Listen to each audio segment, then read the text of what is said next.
Welcome once again. Yes. This is Darwin for the Russie's Empowerment Hour. Welcome once again to this program, another session. And it's a pleasure. I noticed we have a few more subscribers. Wonderful. I love it. And for the viewers in the Russie's Brosis, we welcome you once again today. And it's that time of year when we have to, celebrate and talk about our heroes, our living heroes, you know, as we live and breathe. We don't want to wait until a person died and we give them the title of being a hero. We like to recognize the ones while they're alive. Like you look in the backdrop, I have the Honorable Marcus Garvey. His birthday was yesterday. He would be over 100 years old. One of the best, to me, in my view, he's the first national hero. Very fittingly, he's internationally known and regarded in high places as a man of very great vision and wisdom.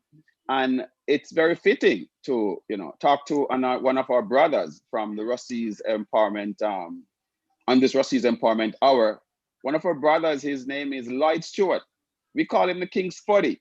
You know, he always keep in touch with the roots. He's always keeping in touch with things that benefits our future and the diaspora. And, we want to just have a little talk with him today. And he came home from work just to show how special you are to him. He's here today to talk with you. So, Mr.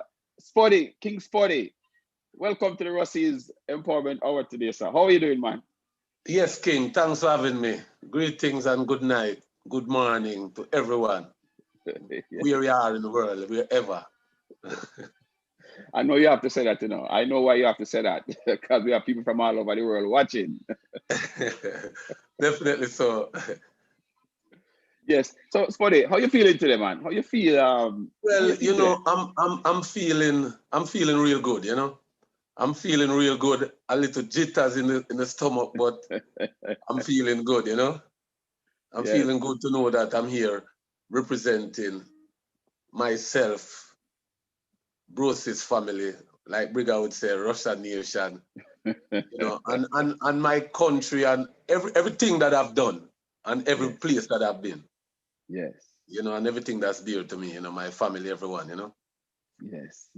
Lovely. So, you're you're Jamaican. I see you representing there with your Jamaica flag right there, real proud. Well, we're still in August, and Yes. and I want to say happy birthday to Marcus Garvey. Yes. So and we're still in August, which is our independence. So I was looking for a Russia's jersey. I was looking for a black and white because I'm a boys club all the way through boys club. I know it's a boys club.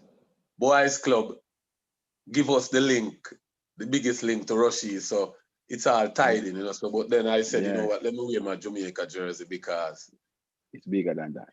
It includes everything. You understand? Yes. Spuddy, man, you always have a mix. You have a way up. You're very vocal, very articulate. You're very you're one of the persons that you're like the, when you're making a mixture, you're like the binding agent in that mixture that keep everything together because you have this kind of camaraderie. You have this kind of very you have a very great sense of humor. And let's start from the beginning. How did you get started out? Before your early years, you grew with your grandmother.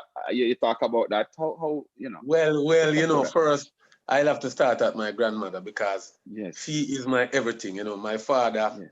Yes. She give me I think I get my sense of humor from her, and the love for myself and my people of all from her. Because my father came to this country of America seeking better when I was 4 years old, and he took my mom when I was 5.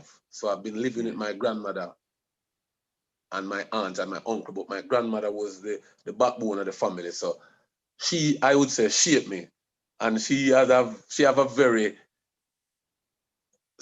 great sense of humor, and she love people. So I think I have a lot of sense of humor and love for people from her. You understand? Yes. But you know, I have to include her in everything that I do daily. You understand? I never forget her. You understand? Yeah. And it all started like you just said, so I don't want to stray too far. She sent me to Montego Bay Boys and Girls Club, and when I joined club, I will have to say I meet a lot of people, which I would say a lot of role models. You know, because even right now, I think what's lacking in Jamaica is youth club. Clubs like Montego Bay Boys and Girls Club. You understand that really farm and shape youth. Because like me, I say, a lot of role model. You see, Chinny is a role model for I man, Edward Campbell for years. We have a lot of them. Michael Parkinson that a Mango Beard. Carl Wright, he's one of the top 5 drummer in Jamaica. You understand? Even the drummer we play for Third World, he'll help shape I and I. So like me, I say, no, Shorty, and I want to touch on Shorty and Wild Boy. Me and Shorty and Wild Boy and Faggoty got club together, green in the whole of it. Leroy Foster, Blacks, Bully, a lot of us. But like when me joined club, a lot of these guys were big men, grown, well, not big men, youths, but older youths. But me and Shorty and Wild Boy and Fag and them youth, they always just have a cling together, and we play for the under 16 team together. We playing at the band together. Shorty started out playing band, drums, and I started out playing drum. And when you say Shorty, we're talking about Steve Malcolm. Rest in peace. Yes. Steve Shorty Malcolm. Rest in peace, my brethren. You see it. And we started out playing drums together. A matter of fact, the first parade we went on was May Day parade. The first of May 1981 when Montego Bay became the second city, becomes the second city. You know, but then soccer took me and Shorty to Rushies because we used to play for, we played for 2 St. James under 16 team at the same time. Second, St. James all secondary and St. James under 16, which the both team win the championship that same year. Yes. You understand? So I'm proud to say that. And then because of the championship, which was Bugurugu, another clubman who played for Rushies, he said, boy, we have to come down. And Shorty went first. I kind of dragged my foot a little because, to be honest, I love soccer, but music was kind of my first choice in a boys club. And through some clubites, like Mr. Leroy Foster and Chinny Chin Chin and Edward Campbell and them man, the guy Rushies, then we have to follow in the footsteps. You understand? So Shorty was there, and then Shorty went a couple of months before me, and like I said, I dragged my foot, so I go down there and when basically like it's like a trials. Yes. And try Malcolm, try Bulla Malcolm. We can remember I'm gonna tell try say boy that you look like blacks, and before you know it, me I play make 2 pass and try. Call me and pick me and Cribbit. That is help me out here, man. That's Agla. Right. Wilson. We were there at the same time. And like Wild Boy telling already, there was this other guy that they pick him the same time, but him say him now come to school. When we go to school September morning and going to the class, the teacher call and me say, he asked me say if the guy now coming, call the guy name, and I say, boy, no, I don't think so, but maybe. So when I went to the class and sit down with Shorty, I say, Shorty, you know, say, this is an opportunity for Wild Boy. I'm going to club the night, and I just tell Wild Boy put on his clothes, and it's a little cheating still, but it's an opportunity. Yes, it's an opportunity. And you know, me always put on a thing on the forum where like a black man climb over the wall and I pick up him brother from across. So I always believe in that, like I said, because I'm a granny and club, and so we always look out for each other. You know, we look out for each other all the time. So you're saying that, you know, you're saying that the upbringing you got from your grandmother, it kind of instill and embed that kind of, you know, brotherly love that you have for your brother to Yes. look out for each other. You're selfless, you're not a selfish person. You're always Yes, trying bro. not to put yourself too much ahead. You want to make sure that if you're moving, other people are moving with you at the same time. So you share that joy. Yes, and to be honest too, a lot of my brothers them miss do that from out of boys club because blacks, Guyana blacks, Leroy and Eso. Can't forget Eso. Eso and me in the same house club, Greeny, and the whole away. So we come through the ranks basically because a lot of times, people kind of say a lot of times, people portray a lot of time, especially in Jamaica right now. We say, boy, we don't have no love, but really and truly, we know say one crime is too many, if it's even one. But we look out to each other a lot of times. A lot of times, man. A lot of times. And we just need to keep doing it more and make it prevails more. You understand what I say? Because more pronounced, yeah. Yes, more pronounced, because even me I look at Marcus Garvey in your background, and Marcus always say, boy, black people never know themselves until their back is against the wall. And what are we doing about that? Yes. You understand what I say? What are we really doing about that?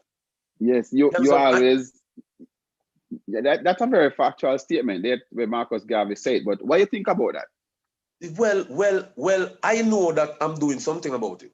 And if you know me and I'm with you on a daily basis or even sometime, I encourage. You understand? Because like people would say, why we don't have no more Marcus and we don't have no more Mandela and we don't have no Paul Bogle. And I feel say me a Paul Bogle, me a Marcus Garvey, me a Mandela. You understand what I say? But I just think that sometimes when people say them kind of things, people think say you're cocky or you're bossy or whatever. We supposed to be like that. We supposed to be proud of who we are and want to spread it, especially if it's good. You understand? True. And you should shout it on the mountaintop. Don't be afraid. Yes. Don't be afraid to be who you are, especially if you are good. And we have to train our kids. You understand? We love to say nothing black, no good, Jamaican this and Jamaican that. I want to change all of them things. Yes. So all these things, you see, based on how you talk now, you talk with this passion, like, you love the love for self, not yourself per se, but the people. So, because of this Marcus Garvey thing, you have this whole idea that, we should be for each other, brothers keeper and things like that. So what I'm looking at now, you get at this, it's an early age you get from your grandmother. So it developed now because you went into Boys and Girls Club in Montego Bay, and a lot of role models were there. So basically what you're trying to put out now, being who you are, based on how you talk, Montego Bay Boys and Girls Club did a lot in shaping the kind of person that you are today. Yes, man, and still is. You understand? Because right now I'm currently on the executive board of Montego Bay Boys and Girls Club, still helping kids. Because even since this pandemic, we give out 3K packages. Hold on. You cannot talk about Mobile Boys and Girls Club without talking about the person in charge of Mobile Boys and Girls Club. Yes, Mr. Pap Lawrence, who is a great role model to Jamaica and the world. Absolutely. Because he sent out so much people in other areas. You understand what I'm saying? I could name 50 position, music, jobs, anything, and I could show you a club man. You understand what I say? Doing it. So easily he could be a hero. No, man, he is. They introduced him to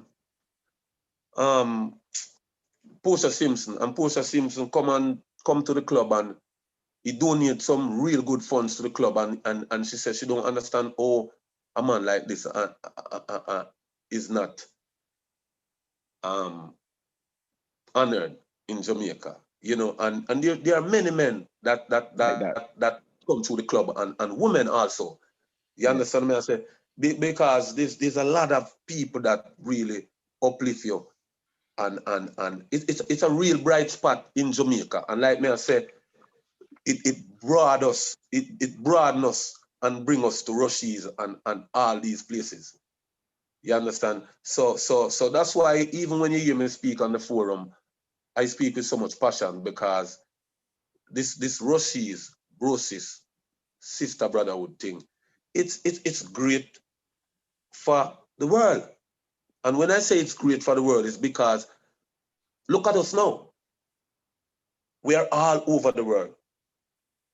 You understand what I'm saying? And it's the teachings that we have to spread, because no matter where you go, you are who you are. You understand what I say? Because when you really think about it, I was watching you interviewing Jimmy, and it kind of hit me like, if somebody had said this, I'm here 32 years now, and I start going to Russia's 1985, I think, if my memory serves me correct. And if somebody had tell me about even a cellular phone, you'd and say, boy, all of this, you'd think, you understand what I'm saying? We never see these things, even though we have dreams. But you understand, we couldn't forecast these things. Yes, yes. You understand? And see it happening now, and we form a foundation that we're giving back and help, because we're already helping, you know. We're already helping. Yeah. Because that kid that they put on the forum, I'm pretty sure a lot of people help. And you know, our main goal is the Mr. Miller Stadium. You understand? Yes, absolutely. And I can't wait for the homecoming, you know. I can't wait for the homecoming. You know, so when just to go back. Yeah, exactly, because you know that's something that we are looking forward to, because Granny always be talking about and we have to say shout out to Granny, Byron and Roy Fogarty, the ones who really, you know, put their heads together to get this thing going from the early set to now it develops into the Captain Roy, Captain Fogarty. Yes. Yeah, man, he's a captain, so, you know he's captain. He's captain? Yeah, man, he's a captain. Oh, captain. We're gonna do a lot of things when we go down there. Fogarty is a captain. Of course. I guess that's an inside thing. No, but, I can't go without the inside stuff. Well, you know, one other thing I want to, you know, that's one I think about with you and all the other with Rossies, you know, with you know the brotherhood that is there. It's like you have that sense of humor that keeps people together, because if you don't know how to laugh and laugh at yourself, then your life is going to be boring. So, you know, Boys Club, you know, you talk about Pop Lawrence, who was like a real role model for Montego Bay and to Jamaica to a wider extent. And, you know, he wasn't really honored nationally as he should have, in my view. And you just mentioned it too. So, you know, you were at Boys Club, and what you played the drum, you did the saxophone. Yeah, I play the drums, but when you go into club, you know, man, if 100 people join club for a month, 90 of them want to play the drums, you know, so the drum is really, you know, but I master the drum, but then I switch to the saxophone, because I always love the saxophone. I always love Dean Fraser. And one of my best friends, who I may say rest in peace, David Cunningham, which is my sis Paul brother. He was my best friend, my confidant, somebody that just teach me so much. Because like me, I said, there's so much role models that are older than you, twice your age, role models that are even younger than you. You understand? And he used to play the saxophone, because me show him my affection for the saxophone and Dean Fraser. And he is also somebody that inspired by Dean Fraser. David Cunningham, like me say, them call him Sleepy. He died a couple of years ago. May God rest him soul in peace. You understand? And he teach me the saxophone, and he taught me everything that I know about the saxophone. You know, along with other members too. You know, at the club. You know, and I play the saxophone and I master the saxophone. You know. Yes. But you know, I used to be, when I was I remember where you guys used to march a lot. You know, you march as a form of fundraising, or what was it? What was the purpose of the marching so much? We march. We used to have maybe like 6-7 parade sometime a week, and it gives the club, the main source of income was the band marching. You know, so it pays to turn the light on. It keeps the light on, furnish the club, ball. It gives because we have because Montego Bay Boys Club, you know, we have an under 16 team. We used to have an under 12 team, under 16, D3, D2, 2 D1 team. One time Montego Bay Boys Club have 2 D1 team in the Montego Bay. Any girls team? And they have a girls team too. And they have a netball team, and we have a basketball team. So marching fund all of this. And it used to be like the most spectacular thing, you know. I can recall. I can definitely. We march at Iron Shore. I mean, the Half Moon Beach Hotel. Yeah. We march Trelawney Beach, Royal Caribbean, Sea Wind, Holiday Inn. We march for the ships. Sandals, you know, and stuff like that. Sandals and all of that. I want to tell you that marching is one of the reasons why. Anyway, I don't want to. Fagger is gonna say it's an excuse, but music is one of the reasons why I cheated camp. You know, and I said leave it for another year, and then you know I didn't eventually make the team still, but you know, no. So you preferred boys club more than football. The music. You understand? Because honestly, though, most of us had talent. Most of us had talent. Most of us were good at everything that we do. Yes. You understand? But it's a matter of loving some more than some. Because even the great Jackie Robinson, you know that he break grounds. He was the first black man to play in the major league, even though people said, boy, he kind of messed up the black league still, but that's another story. But, but he was a better basketball player than baseball player. You know that, baseball player, right? And he was a better football player than he was a basketball player and the baseball player. So when talent comes, it comes. You understand what I'm saying? So like me, I said, most of the youth them, I mean, Shorty, all of them, Fagger, the whole of them. Well, maybe not Fagger so much. Them have great talent. Well, you know, one of the things with you, Spuddy, is that you're very knowledgeable in terms of, you know, personalities, you know, musicians, music, and people on a whole, because you're a very intelligent gentleman based on how you articulate yourself. You speak very well. And we were talking about this half moon, not half moon especially, but the marching, because I remember being at Half Moon a few times when I was back in the days when I was working there, and I didn't know you personally like I know you now. And I remember seeing the Boys Club band coming there to march several times. So talk about those little experiences you had, you know, marching out, fundraising, things like that. I had a crazy experience at Half Moon Beach Hotel, man, a Sunday, because we used to march here Sunday morning, like, you know, Chini was our leader, you know, I have to say that, you know, for the most part, when I was in the band. And we went to Half Moon Beach Hotel. So we were late because we have two parades on Sundays. We go to Half Moon Beach and then we go to Trelawney Beach. But we have to come back and get a breed at the club and eat some Sunday dinner or lunch then, and then head out to Trelawney. And so the truck was facing, all right, you see the gate that's closer to Holiday Inn. So the club we have to pass that gate and go to the back. So when we come in now, we're facing the gate going back to Montego Bay, of course.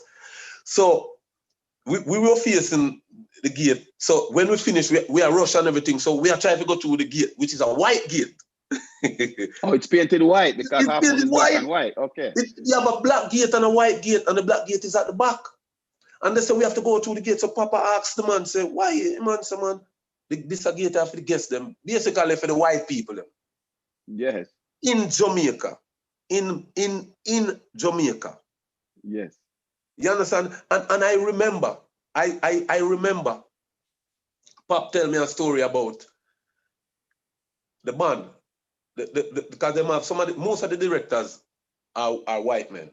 And they wanted us to wear white top and black bottom. And one of the guys is saying that he heard one of them saying that the white have to be on the top. So these are stuff that I fight against. No. These are stuff that I fight against all the time, because a lot of us act as if we don't see it, because I just believe that too many of us, I can't say it's most of us, too many of us, and I have to talk about these things, you know, because I always think that I need a platform to talk about roots and culture and blackness. Yes, I yes. know this And interview is not about this, but it's about so many things.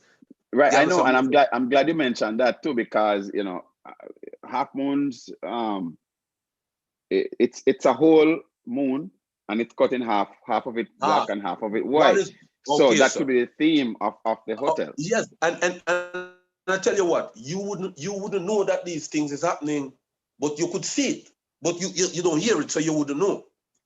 You understand? But I'm saying to you though, we always talk about this Willie Lynch syndrome, and I say I want to create some Lloyd Campbell and some Darwin and some Troy Syndrome. Malcolm syndrome where you go flip that, where we love yourself, and you understand, because we like to talk about that, but Yes, if we keep saying it yes, all the time and we know it, what are we doing about it?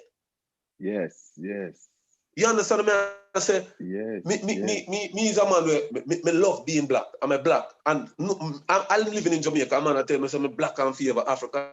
And I'm saying, so what?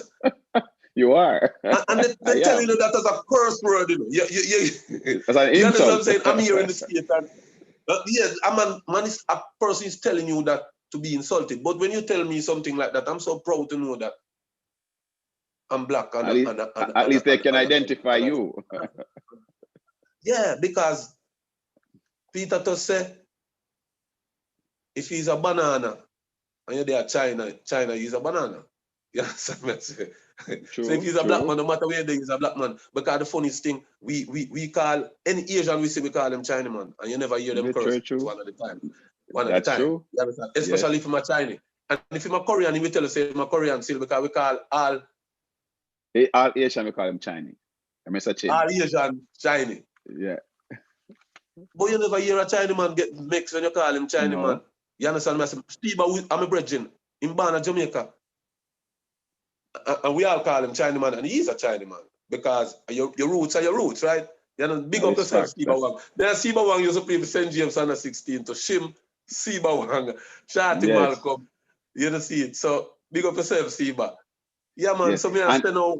just to go back to that there, because you mentioned that, that just to, we're going to talk about that, and then we go to the Russies thing. So you guys used to, the Mobile Boys and Girls Club used to march as a fundraiser. You march at all these major hotels to raise money. And then, you have a few little experiences there. I used to work at the Half Moon, so I know it's a nice property to work at, and I enjoy working there up until the time that I left. And Rai Fogarty used to be there too. I was very great, very good, very very good waiter. One of the top 5, I can tell you. So you move on to from Boys Club, because Boys Club is like it's a base that creates personalities. It creates a wealth of self-being, of esteem for persons, both boys and girls, as you mentioned earlier. So now you Siba Wang was there with you. You mentioned you move on now to Russies. So talk about that a little bit. How you get to be to Russies, and then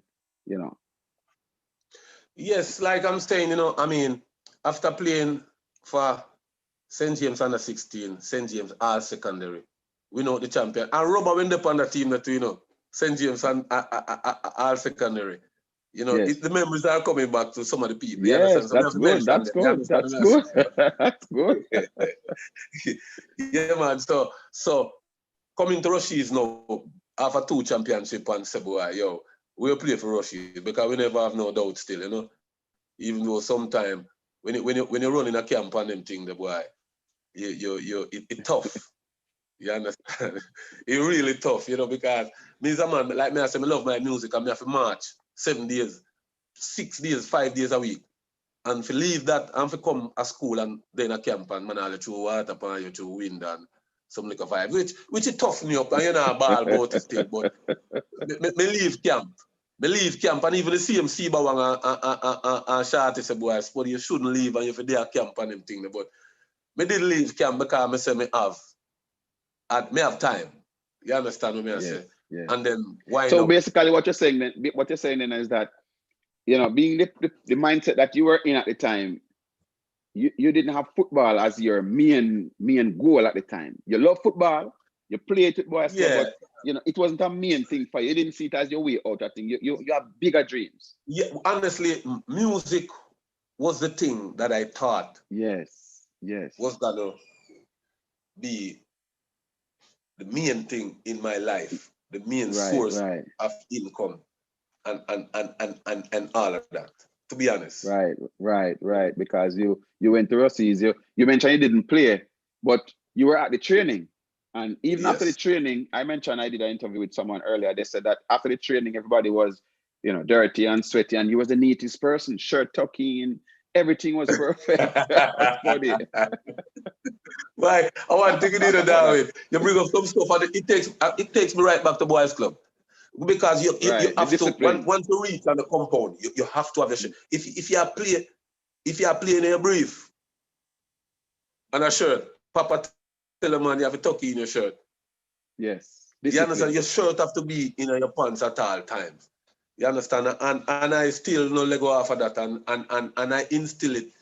Just neatness. You understand me? I say cleanliness, like them say, a godliness. Yes. So you if you open that, then you just keep it that way. You understand me? I say? Yes, absolutely. So you didn't get to play at Rossies, so you have that neatness with you, you have a discipline with you. So now that you're at Rossies, what was the experience at Rossies like though? You enjoyed it there? No, I really enjoyed it. I really enjoy Rossies. I mean, the funniest thing, when you're in the mix, sometimes you don't think of it. But when you watch some movie, like some college movie, and it's almost like going to Rossies, even though it's a high school. You understand? With their Lucy, with their all over, with their mobile, we come, we ride on the bus. It was truly a great experience. I could only imagine what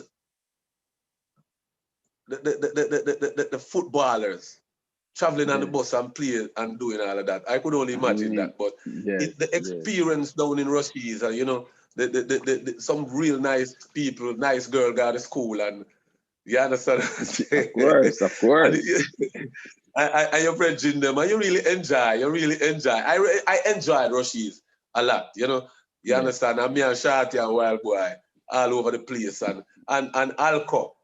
Alco is a little youth too, and even Fagger little brother, brethren, is like, sometimes I can't even believe it, because Fagger little brother and Shorty little brother used to hang out all the time, and them used to hang out around the older guys, them, and we had a lot of fun, and then it's like, well, I can't believe, rest in peace, Fagati again, you see. Yeah, yes, see, definitely. Fagati and my family are like family, boom blast. It's like, we have so much connection. Yes. When you really think about it, we are connected so much. Like me, I said, my grandmother is from Westmoreland. Yes. Where Jim Dandy and all of them, man, it's like we are connected in so many ways. Yes. Darling Street, Westmoreland, my grandmother come from. My grandmother mother died when she was 13, and she was the eldest child. And a lady brought her to Montego Bay. Yes. To work in the meat market, and she got her own stall. And she buy a few head of cow and pig, and she do her thing, sell meat, sell cow and pig. And I want to tell you, say, I used to go to the market and help out my grandmother. That's why I always tell her, say, my grandmother, just around my grandmother, she's like 40 of Eddie Murphy. Boom blast call me Eddie Murphy.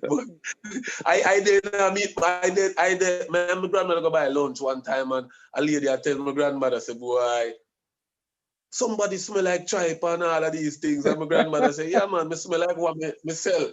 And you smell like what you sell. So she wonder what she sell. I'm not going to call the word, but my grandmother say, so you smell like the P word, man. And, it's like, and my grandmother is a Christian. And the lady say, Miss Vi, you're a Christian. And Miss Vi say, yeah, man, then I'm telling the truth. but well, you see, that's one of the things what we talk about. With you have that sense of humor where no matter what the situation is, you always find that niche of humor in it, where that's a personality of you. You're a happy person, and you like to see people around you happy, because you remember all these humorous moments. And you talk about Roy, Anthony Fagati, may he so rest in peace. At the same time, you also experienced tragedy, something similar to that. You lost a little brother. When you after Rossies, traveling abroad. After I came to the state, because actually, Darwin, I came to the state on a Rossies trip, before we even talk about that, you have no hair on your head. You're a bald head, right? But your father is a Rasta. Yes, man. My father is a Rasta man, preach and teach and eat Rasta. And so enough for my uncle them and many I'm friend them, you know. So and my grandmother a Christian. So you get both teachings and good is in everyone, my grandmother say, you know, but she always say it have to be more like a 80% for you be good. So if a 80% bad, you're bad, and if a 80% good, you're good. You understand? But like me, I say, I listen to the teaching, even of Elijah Muhammad, and I pick nonsense and pick good things out of everything. But I always mainly come back to my blackness, because if you not teach me about my blackness and to respect myself as a black man and others as black people, then it coming like I can't gravitate to Musa, what you say still. But like me I said, if you look on the teachings of Jesus Christ, the teachings of Jesus Christ, the thing that they teach us about Jesus Christ, if you try to live like that man, I will have to call you a good man. Yes. You understand me I say? If you try to live like most of these head of these religion, you can live a good life, but at the same time, I just think that you can pick the good things. You know what I mean? Brother Zeb, maybe we now go agree with me, but because Zeb said, boy, only if you're good like Jesus, boy, are you good? You can't be like, you have to be, I forget the word, but if only if you be good like Jesus, then you can't say you're good. Well, but I say I wouldn't want to live near or be Jeffrey Dahmer as my neighbor. You understand what I say? So, right. I get what you're trying to say. A good man. You understand what I say? I totally agree. And you know, based that, you know, you grew up and you have all this goodness about you, and you know, you're going through this phase where you're at Ross's now, you're going to move away to, you're migrating now. You know, whatever the situation is that brought you to the US, you came into the US, but you know, upon entering, you were immediately faced with, you know, with bad news. Yeah, you know, I mean, my father have a son, you know, his kids. One of my sister, she was feeling ill, you know, and my father and my mother-in-law took her to the hospital, to the emergency room, and yes, when him just dropped them because she's sick, so him take her with my stepmom, and coming back, a police and ambulance there at the yard, you know, one of my little brother have a accident with a firearm that my father had and killed my little brother Zikuma. You know, may God rest in peace, rest him soul in peace. You know, when I came to America, you know, and it's crazy, you know. I mean, you know, but these are things that happen all over the world on a daily basis. It's only that sometimes, if it don't happen to you, sometimes you're not really aware. You know, you see it on the news all the time. You know, see it. So yes. But how did that make you? You just got here and this is what you're faced with. I mean, how did you cope with that? Man, you know, it was crazy. You know, it was crazy. But you know, I mean, life experience have a way if it toughen you up. You know, and it makes me. It make me know, say, boy, life matter from an early age, and then I always say, boy, I don't want no house with no gun in it, you know, and it's so crazy that in Jamaica there was this little singer, I think he died in Miami, died in a pool. I don't know if you know that singer. I don't remember the name now. I always say I don't want a house with no pool because of that, you know, and when I come experience this experience with my little brother Zikuma, you know. Zikuma, I always say, boy, I don't want no gun. I don't want to have nothing to do with no gun. You know what I mean? Other people may say different, you know, but I'm different. But, you know, because, you know, I come and see my father with 5 kids, you know, Ifa, Yamin, Zikuma, Nanji, Nikian, you know, say all them names, there are some African names. Yes. I kind of love that. That was the thing that would stand out to me more than so many things, you know, but Yes. You know, that Africanness where you have to have and you should have and we deserve and we should always, you know, but then I come to this country and then you have to move on and work, you know, see it. So yes. Speaking of life work, goes so, on. so what was your job then? Yeah, well, you know the funniest thing, I started out working at a Roy Rogers, you know, I started out working with my uncle fixing yacht. And then he said it's gonna get cold at King's Plaza in a boatyard, and it gets so cool in September that we stop, and I had to stop. And then I start to work, doing jobs in Long Island when I lived with my father as a teenager. But then I leave my father and came to the Bronx where I'm still living right now, like from about 1993. Yes. And I became a CNA. Oh, really? You are? Yes. Yeah, man, a certified nursing assistant. And, you know, I used to groom the people. I work on the 8th floor in St. Yes. Barnabas Yes. nursing home, which I saw Yes. that floor. It was 32 rooms, and I saw that floor died maybe about 30 something times. And it's about 100 odd people on the floor at each time. So you must check that up, do the maths and know, you know. That time AIDS was rampant, you know. Yes. And a lot of people were afraid to work on the 8th floor, but I was never afraid, you know, because there was a lot of older people. And, you know, like me say, everything come back to my grandmother. Growing up with my grandmother, I have a different affection and respect for older people. So I love my job. And then I start to cut them here and some of the men them here because they kind of, especially them time there, when a person, I believe, this is what I believe, when a person have AIDS, you don't give it the drive and you don't even want to see people because you're scared of what they think, you know, so they never used to want to come out the room.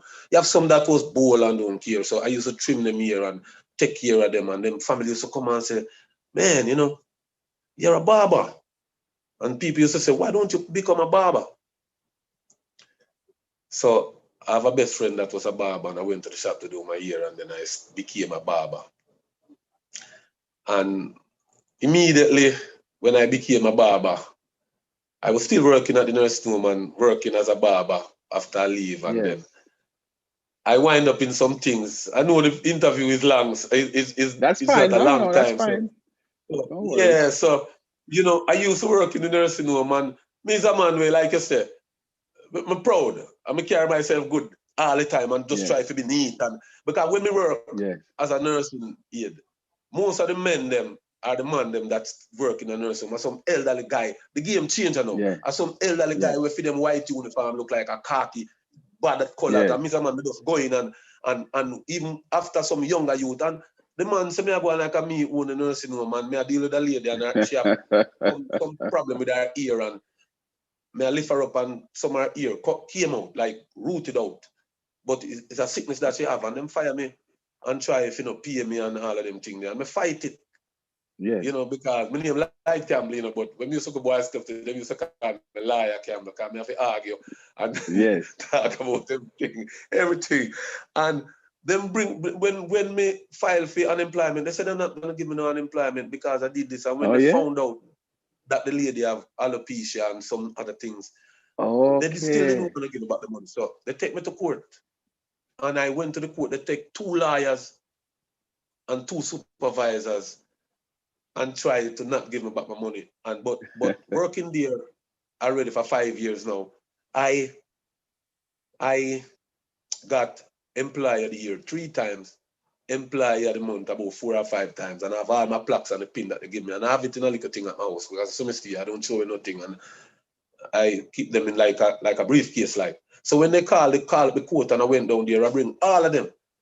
And in a briefcase. them and them 2 lawyers. Yeah, man, it's not a briefcase, but it's a little bag, sort of like a briefcase. And when I went down there and them said, boy, Mr. Campbell, not deserve this and not deserve that, and I wasn't a good work, and they could tell and all of this. And I take out all of my thing and say, I was employee of the year for 3 years in a row, and employee of the month for like about 4 or 5. And the judge started to laugh and roll him out like him I say, just the argument them when I bring out on them. And him say me have to get my money, and me get my money, and but after that, because of the supervisor, him kind of give me a hard time because him say me go on like me own the nursing home. I don't know how that is anyway. Because if you're proud and carry yourself, because a lot of time people want to hold on your head and go on like, well, I think you know, have no life. You know? It's just probably miscommunication, or persons not understanding what the word when you say cocky, you're coming from a different country, so the word cocky in Jamaica might mean something totally different, and it's misunderstood for confidence, so that kind of create a little kind of misunderstanding. Yeah, man. And guess what? I hear Faga and Wizzy, my brother Wizzy and Faga say me can't cook. I cook a Mother's Day dinner and brought it for all the female, because it was like, it's always the ratio to male and female at a nursing home or hospital, it's like maybe 10-1 on each floor, or so I brought some, because like me say, I'm a grandma grow with, me cook some food and go over there, and the man come and say, boy, me carry food for Mother's Day, like, I mean, I the man up here, so and him are the supervisor and all these things. And anyway, I couldn't take him no more and leave and go full time as a barber. Go full time as a barber at the same shop that I'm working right now. I never work in a different shop.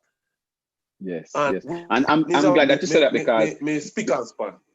Yeah, because the thing is, it's so nice and wonderful to hear you talk about that, because being a roots man, being a person who's knowledgeable of self, know so much about Marcus Garvey at the same time, because you idolize Marcus Garvey and his teachings, and then to see you moving from working as a CNA, then to becoming an owner of your own business, which I would implore a lot of people to just try to be that way, to just being your own boss. Sometimes it works out in your favor a lot.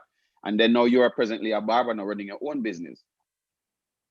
I want you to talk a little bit about the barber experience, and then we move on to the roots music, and then we can Yeah, so I went to the barber shop and I just clean up that place all the time. Because winters, people carrying snow, and when I work at the nursing home, I get up 5:30 of the morning.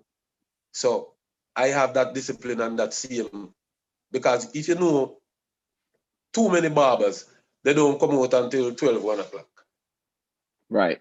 Okay. You understand? So I come out. So from me drop my son at school, I come to barber shop, and sometimes I go there. I'm just as the last barber, me go to clean up the place, wipe out and do everything. And the lady, I didn't know the lady was even paying attention to that, but she always, I said, boy, Spuddy, I'm not the only one there still. We have another guy that day that named Rick, him clean. Then him born in November too. So I don't know if that's the thing. But I clean everything. And the lady just asked me one day if I want the barber shop, because I have a barbershop and a hair salon in Jamaica also too, because I had just furnished the shop and everything. And the lady asked me if I want the shop to buy, like about 3 or 4 months after that, because she said just the way I take care of the place like it's mine. And I consult one of the other worker, because I didn't want to take it, and then because 7 other barbers were working there. And not that they did show me no bad vibes, but I didn't want to feel like I'm the last barber come there. I'm not even, to be honest, a good barber as them, because I didn't even start out as a barber from Jamaica under the tree like most barber. I cut 1 and 2 man at Jamaica, but I never pursue it passionately. You understand what I'm saying? So I didn't want to feel like I'm stepping over them. So I really talked to another guy that's a good guy, and we just deal with the shop. Work it out. Oh, see, well, that is good. That is good. I mean, that is always a good thing, because every person needs to do something that they love. And like with the first interview I did with St. Ryan, he always said, if you do something that you love, you will never work a day in your life. So, that is very good. And I implore you to keep doing that and encourage other persons to be that entrepreneur. So now I realize you always talk about the love for the music. Let's talk about your music for a little bit, because you are a musician. Yeah, like I said, music is my first love, and cause sometime me hear boom blast attack, and a Twilight a boom blast father, but Twilight are my godfather. So sometimes them want boom blast come go on like him love music more than me. Cause no no man pioneer love music like me. And play music and listen music like me. I mean, I know some hurt up and call, but still not having, but to pick a pin. I meet Colin Hines, you know Colin Hines from FMFM, big guy, and I tell them all the time, said nobody on planet Earth will love music like me. I meet the guys in New York, DJ Right, Dubmaster. Sometimes I hurt them when I tell them that. But because really I have a passion for music. You see, all of the music when you see me play, all from in a COVID time, I have 70% of them in my collection. It's seen on my WhatsApp, and not my WhatsApp, on my iPad. You know, the original iPad. I still have my iPad with like 5,000 plus music on it. And I have thumb drives. I have CD. I used to collect CDs from them CD place where you used to get like them claims say you get them for 1 cent, but when the bill come, a $40 still, which is more cheaper than the store still. You understand? Because them charge you all the CDs come in one box, but they charge you $5 per shipping for each one. Yes. And they come in the I know what you're talking about. I know what you're talking understand about. The BMG music and all of that. So yes, I am and Sony, Try know. Me and try go all of the places, you know. Sound chat radio, them have them sound fest, all of them things. You understand? You know, see. So I love the music and I love play the music and I have to stick to my roots. That's why I create my program, the Roots program. When I talk to Green, I say, I know what I'm gonna do. I'm gonna do Roots Friday because I have to give the roots. You understand what I say? There's a message in the music. And matter of fact, them used to call me Poddy Roots from Jamaica. And a lot of people think that, you know, a DJ named Poddy Roots from Jamaica. I didn't get my name from him. I got my name before him. You understand? So I'm just sticking to Poddy Roots and my roots, which is my black roots and the Jamaica. You understand what I say? I love myself, I love my people, I love everyone, but you have to take care of your roots. You understand? Of yourself. Michael Jackson says, start with the man in the mirror. You understand me? I say, absolutely. Bob Marley said, we the people have to come together and make it work. And this is why I love this forum so much, because this is what we are trying to do. This is what we are doing actually. And like me, I said, I'm a Boys Club forum. And if you are with me, or if you see me anytime, I have to stand up. There's no compromise in the truth for me. You understand what I say? And I practice. You understand? I practice the truth. Practice the truth, especially when it comes to your people, Africa, Jamaica, and educating one about oneself. And I want to be educated. I don't know it all. Of course, I don't know it. Like, this is not about acting like you know. This is about open up yourself to learn. Because if you act like you know, most of the time you don't get to learn. That's why I always say from day one on this forum, I'm here to learn and I'm here to teach. Because a teacher can't teach if you're not learning. Because a teacher teaches when you learn. You understand? And I want my people, anybody who hear me, who listen to me, don't be afraid to love yourself and your people. You understand? Because we have all these atrocities that has done to us. We have PTSD, a lot of us. So I want to be more forgiving to my people all the time. You understand? If you check Jewish people, they have to take a pilgrimage to Israel. You know that? And anytime we hear Africa, if Africa does so, and we face in Africa, most of us turn back here. We don't want to even face no conversation in Africa. You understand? Like Marcus Garvey said, back to Africa. But a lot of people, I believe, say you couldn't fool up everybody and carry them to Africa. But if it starts in the mind, which I believe Marcus Garvey was saying that more than anything else, that we have to think Africa, because everything starts in the mind. And that is just my belief still, you know. You understand what I'm saying? Because if I believe that so, I will say I believe that so. If I know that I saw it go, I will say I will terms it accordingly. You understand? Yes, of course. I mean, but do you still play the saxophone? Yeah, since COVID, all right, whenever somebody, most of the time when I play the saxophone, it's either death or a funeral. A sad You occasion. understand? And most of the time, what did I say? I made a mistake just now. I said it's either death or a funeral. It's either a wedding or a funeral, but it's most likely funeral. Because most of the time when I go back home, I play at Pop Lawrence funeral. I play at my friend David Cunningham funeral the other day. I play at anytime a past member did or a friend or somebody, even people that die here, and I go and play, and I play a couple of weddings. You understand? But I still play the saxophone. But I was gonna say that I lose my train of thought just now. Since COVID, it's the most I've played my saxophone since I've left Jamaica. I play almost every day. Oh yes? Yeah, man, almost every day. I'm 75% back, I would say. I mean, anyone listening to you now, Spuddy, would think probably that you're an activist, of the diaspora. And I think of myself as an activist, Yes. I maybe I need to spread my wings more, but if you can hear me, my activism speaks to you.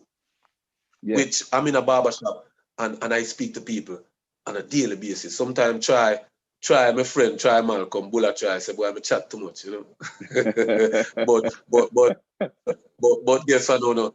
You couldn't say the same thing about Marcus Garvey, Jesus, Paul Bogle, Selassie, all of them, you can say they chat too much.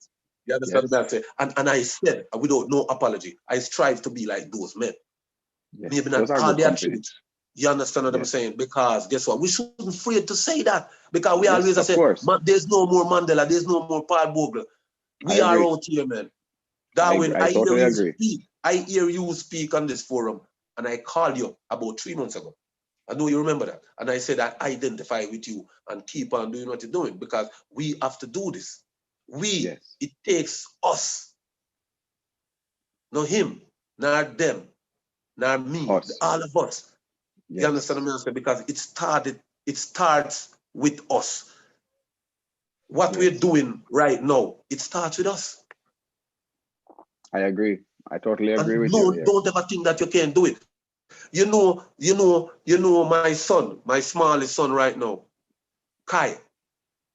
I brought a pamphlet. It's a book that I bought in Twins Plaza in Kingston that says Teachings of Marcus Garvey. And I gave it to my son, which is Shaq. He's 26 years old now. And I said, make sure that Kimani get it. And before Kimani finish with it, I have another young son, Kai get it. So the teacher called me in school, said, Kai, I get some problem and I'm going there because I always will be the first one to go there. I'm a barber. I have the more time, even though I'm stopping from working still, but I have the time. So I always be there. When my kids were born, I was in the hospital and I always there. And fathers, we need to be there. That's another thing too. But no, that's fine. Go ahead. Say it. My fathers, we need to be there. We need to be there, man. So anyway, I go down to school. The teacher, I tell the teacher, say, teach, I always give respect to teacher. Matter of fact, I have 2 teachers. That's what I'm telling her. I have 2 sisters that are teachers. Yes. 2 of my sisters are teachers. You understand? So I said, I always give respect, get to know the teacher. And I tell her, I said, listen, I always tell Kai, even if Kai disrespect anybody, don't think that because they give you this impression that they're thinking that you're teaching these kids to be no good. Or you're not bringing them, you're not bringing them up in the right way. So I said, I give my kid even the Marcus Garvey thing and I teach him. And I give him a quote. I said, Marcus Garvey said, with confidence, you win before you start. Without confidence, you're trying to feed. And my son finished the thing. You know what the teacher look at me and say, maybe I'm teaching him too much confidence. You understand what I say? So sometimes you have to also be careful of these people that are teaching your kids. Yes. You understand what I say? Because sometimes the stereotype It's like them see a black kid or a minority, so-called minority kid, and they assume your background. They assume say you come out of house, no mother no did there, or no father no did there, or you understand what I say? So when time them see you and you come in and your spirit uplifted and you uplift your kid and you're trying your best for your kid, for your family, for your kid to be a productive citizen of any state or any country where you want to live, then sometimes it seems to me, well, I have proof that they try to stop that a lot of times. So you have to be careful of that, what teach your kids them to. You know, so sometimes, even with this COVID thing, me hear you say that, Darwin, enough people are say, this COVID comes and it changed just so many our lives, you know. Maybe it comes to take us, you know, because I could never say it's a good thing. I think it would be a mistake to say it's a good thing, but we have to try to look for the best out of anything. You understand? Yes. And the kids them not there in school right now, and they must spend more time with their family. Even though some of them are stressed out the family them still, but sometimes being away from some of them teacher and some of them teaching, maybe is a good thing too. You understand? So you know, sometimes, you know, it's good to love yourself. Just like, you know, Jeffrey said, let me see if there's any questions in here though. You know, yeah, Zeb said, well, yes, Spuddy, it starts with the man in the mirror. Of course, it's good to love yourself.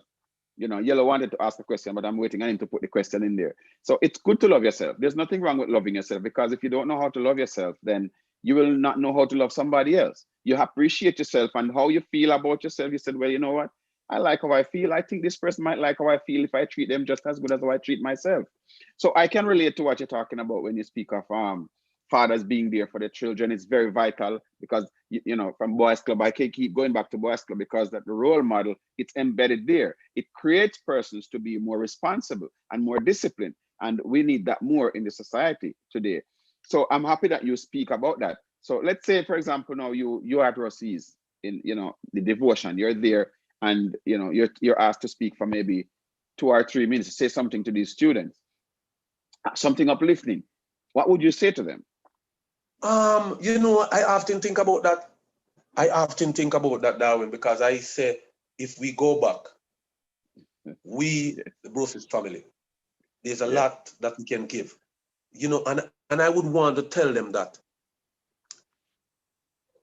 people always talk about the future, but me and you, Darwin, Garnet, Try Malcolm, we are in their future.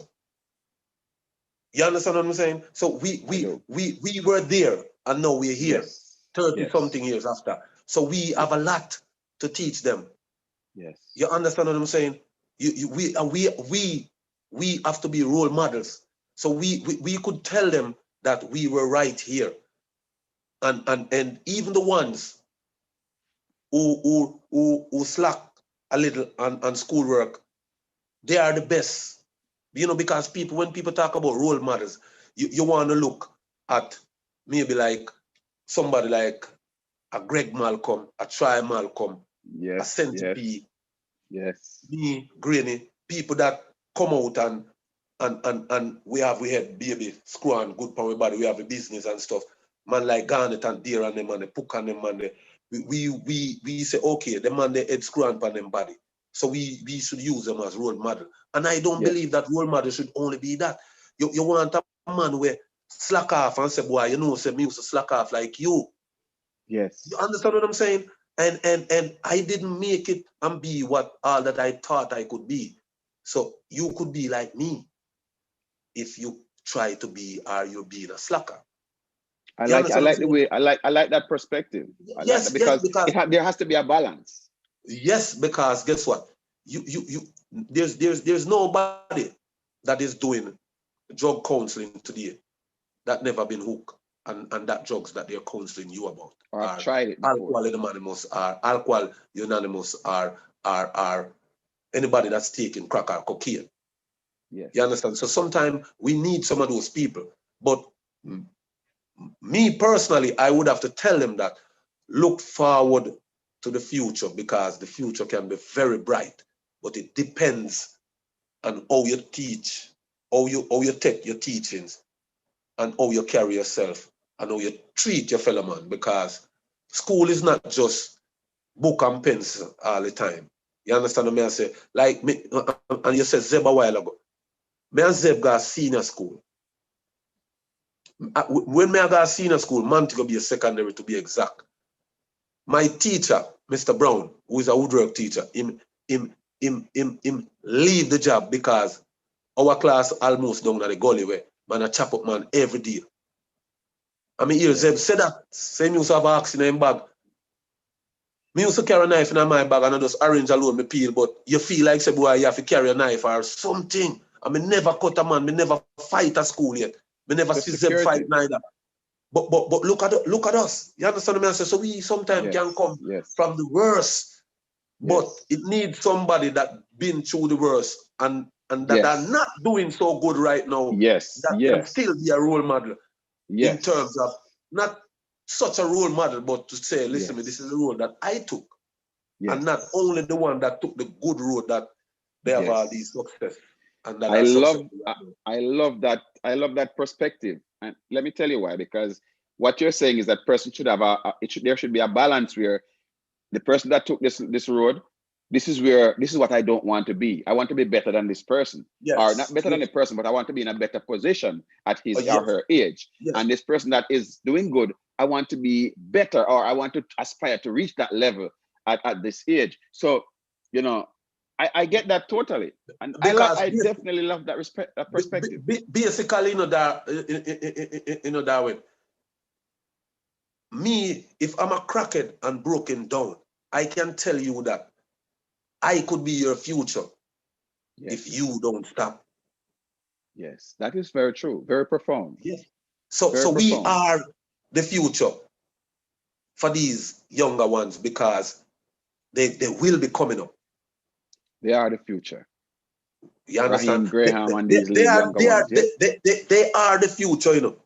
Yes. But they can see the future in us. Yes. You understand what I'm saying? Absolutely. Absolutely. I couldn't have said it better, Spuddy. I couldn't have said it better. I couldn't have said it better. Both good and bad. That's exactly how it should be. Both good and bad, because there's always that balance. And you know, let me check to see what is happening here. If there are anyone, yes. I see where Yellow is asking a question. I have to. We'll be wrapping up in about maybe 5 or so minutes. So I just want to touch on this a little bit. Yellow is asking, as a barber, how many people's ears have you clipped accidentally or purposely? You know, it's been 20 years, so I don't keep check, but me always tell them, see, I them move, you know. Yeah, man, because I would like to cut a faggot nose too. Me I tell you. No, but you know, all fun and joke aside, still, you know, humor is always good, you know, because it cleanses the soul, you know. It is. As I said, it's therapy. It's therapy. Yeah, man. You know, and going back, and I want to say this too.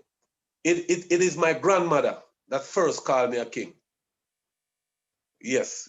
And this is no joke now, because she said the way I carry myself and the way I operate, and I don't really just take what nobody say. You know, say I'll Granny there. Granny used to come at my house and come link me, feel we got a ticker, you know. And my grandmother used to say, "Oh, that," you understand? I don't know if you remember them days, still, you know, but you know, you know, but like me, I said, Darwin, we are so connected. And you see, DB, when I came to America, like me say, on a Russia's trip. Me and DB and Fagate was on that trip, and the three of us is on this forum right now. I don't know if anybody else is on the forum from that trip. And me and DB never lose contact. And she's a wonderful person, and she's so positive, man. And you know, and Faga, I'm all right. Faga all right, but I'm a brother still. You know? No, you know, so Faga, my family know Faga family, you know, like how me know Faga, you know. Yes. You understand? And like me, I say Boom Blast and all of us. Garnet, I'm a brother. You understand me? I say try. You know, say we start out the Russia's alumni. in a United States and we win the championship before, you know, Centipede and all of them try invite them, because I really started it out because I used to play for a team named Mandela.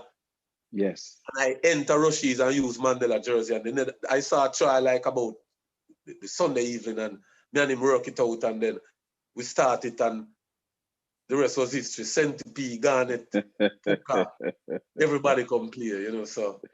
Yes, it's what's in us. You understand what I'm saying? We are proud Russian, and we are proud people from day one, and we have to be proud. You understand? We have to be proud, man. We have to be proud. Have to be. And I noticed that, you know, because I guess because he didn't play football, so I will let me just double check again if there's any other any persons that might have Glasgow Brevet said that I guess he shared the same sentiment, that the perspective that you have about, you know, how we should talk to children. I mean, you know, have a balance, show the person who is you know, not doing so well at this age, and the person is doing good or great at this age. That is a great way to look at it. But what I really wanted to allude to is this. This will be my final question, and then we can I'll leave you have the last word, and then we wrap up. Mr. Emerson Henry, you know, how was your relationship with the coach? You know, say me and Mr. Henry, we didn't have much of a relationship.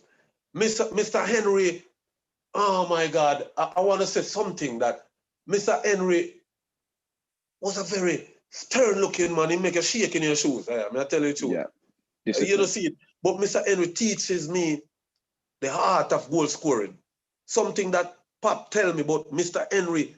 For some reason, Mr. Henry, when we went to camp, Mr. Henry said, kick the ball in a no goalkeeper. Just find a target. Just find a corner and kick it. Don't let the keeper be the target. That's interesting. And that is something that I teach a lot of people. And I mentioned it, I'm not going to get into it. And the guys, they really rock me hard. And before I go, Corey, you know, something I talked to Tanto a couple weeks ago, and today I talked to, because we know something that a Tanto Henry that play for Compre, I'm a bona fide brethren. He said, big up Corey, and just call Corey name, so I said, I'll tell him, Corey, Tanto said, big up, he said, you and Tony Dennis came going to lose the first time when he make him up on RD, and when come like twin tower over him and him about, like him come like him feel like him a 2 foot tall when him decide down, but he said, big up Corey, and him say a long time, you know, you're 5 years see you still, but he never run into you, but he never run into you in the street. Like he never see you. I don't want to really start talk some foolishness, you know. But Corey, big up yourself every time. I'm going to hear from Terminator too. You don't see it. You don't see it. Well, yes, that, ladies and gentlemen, this is Lloyd Campbell, aka King Spuddy. So I want to give you the last word. Yes, I want to give you the last because you have a lot to say. So I want to give you the last word. Ladies and gentlemen, I'm glad. Yes. Yeah, man. You know, everyone out there that is listening and that is watching and who will see this in the future, be positive. You know, see it. And Chinny, I want to just big up some people. Yes, absolutely. We pass. Chinny have a brother named Lasharu, he used to be a referee. He's a big role model in my life. You understand me? I say, Pop Lawrence. You see, Beagle, me and Beagle used to Beagle. I'm used to Beagle. You know, Beagle used to play as Beagle. Me and Beagle. Oh, yes. Oh, yes. Beagle used to be on the team too, you know, St. James under 16, you know. And we used to joke till it, Mr. Doyle and Booger would say, man, we don't talk again. You see it, so I have to big up them, man. They gone it there, and my brother, Try, Boom Blast, Greeny, Centipede, Zeb, you know, all of the youth, them still, you don't see it. Wild Boy, you don't see it. All of the youth, them. Shorty is a role model to me, and him is a young youth like me said, you don't see it. Darwin, you know, people, give Darwin a round of applause, man, because Darwin, not tell no lie. Darwin, boy, you're the male Oprah Winfrey. I'm not going to say no. No. I'm not put the lesser than that. I'm not put the lesser than that, you know, brother. Because everybody else no come on top of Oprah. Well, me know say they like to them on top of Oprah still, but that's a different. That's a different segment. Let me tell you this, ladies and gentlemen, King Spuddy, never a moment of sadness. This gentleman is always bringing joy and laughter to your face, whether it's in the morning, it's in the evening. But as soon as you are in a conversation with this gentleman, I will tell you, I guarantee you, you will have to smile, because his outlook on life is very positive. His glass is always half full, as you heard him. He has a very positive mindset, and I would love that, a lot of these younger audience who might be watching can really take a page out of his book and learn that positiveness from him and try to be better persons. And we should always implore and teach our children to be like that.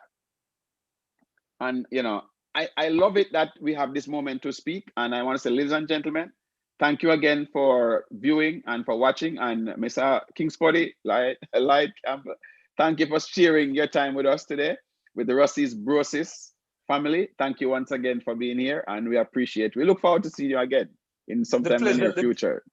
The pleasure is all mine, man. And remember now, look out for the Roots, man. Friday, 4 o'clock, New York time to 5.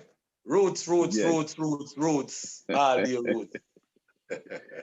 Thank you so much for being a part of the program today, Spuddy. We look forward to that Roots program. So thank you, ladies and gentlemen, viewers and subscribers.